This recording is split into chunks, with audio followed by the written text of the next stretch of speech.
होता है।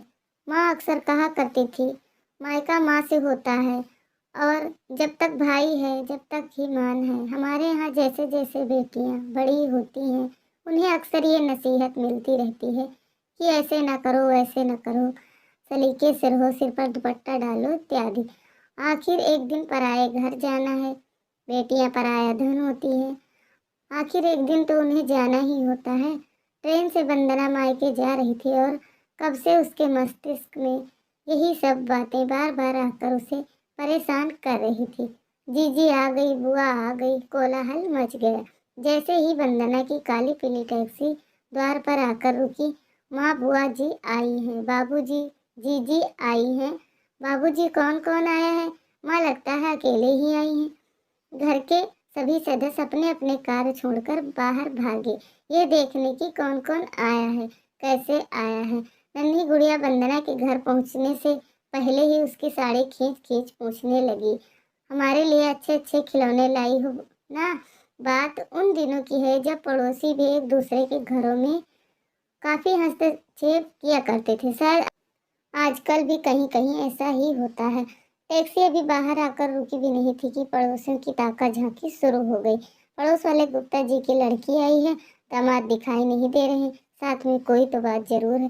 घर के लोग तो बाद में बात समझते हैं, पड़ोसी पहले ही अंदाजा लगा लेते हैं क्या हुआ होगा, क्यों हुआ होगा। वैसे कहते थकते नहीं थे, बेटियां तो साझी होती हैं, पर ना जाने क्यों किसी को कष्ट में देखकर इन पड़ोसियों को बड़ा राहत मिलता है। छोटी जीजी मायके आई थी, पहले माँ ने उसे गले लगाया, फिर प्यार से भीतर ले गई। अजीब थकान से चूर थी छोटी। ये सिर्फ सफर की थकान नहीं हो सकती, माँ की अनुभवी नजर समझ सकती थी। जूड़े में चांदी की फूल के आकार की क्लिप अधखुली सी भी अटकी थी।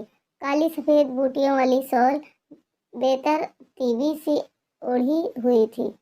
बिखरे बाल व साड़ी की सिलवटें कुछ कह रही थी। कैसे नजर मिलाएगी बाबूजी से, वह बड़े भैया से? माँ से तो कुछ भी कहने की आवश्यकता नहीं थी, ये तो स्वयं ही सब समझ जाती थी। यही सब सोचते सोचते वंदना ने दलान में कदम रखा। वहां से माँ उसे सीधे रसोई घर में ले गई। गर्म चाय की प्याली उसके हाथ में थमा बोली, क्यों छोटी, ऐसा क्या हुआ जो यूं अचानक बिना इतला किए आना हुआ? सब ठीक तो है? कोई खत न तार? संदीप कैसे हैं? कुछ बोलती क्यों नहीं? माँ का स्पर्श पाकर बस रुलाई फूट पड़ी। थोड़ा संयत हो गर्म चाय के घूंट भरने लगी। थोड़ी राहत महसूस हुई।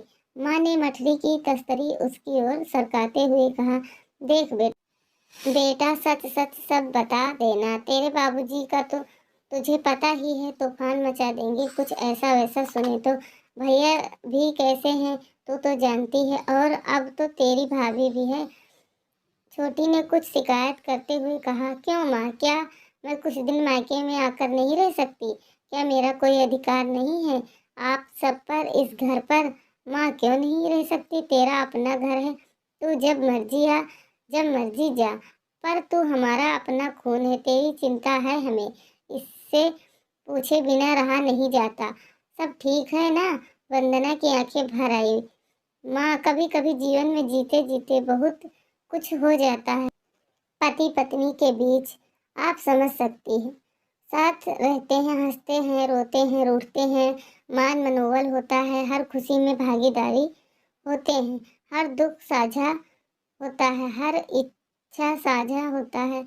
पर माँ, कभी कभी कुछ ऐसा हो जाता है कि जो अचंभव होता है और बहुत मुश्किल होता है उसे झेलना। बस अभी इतना ही कह सकती हूँ। उस वक्त तुम्हारी बेटी कमजोर हो गई और झेल नहीं पाई। तुम परेशान ना हो, कुछ दिन में लौट जाएगी। आज भी याद है जब बड़ी दीदी मायके आती थी तो मेरे घर कोलाहल सा मच जाता था और वो बाबूजी की पैनी नजरों से बच नहीं पाती थी।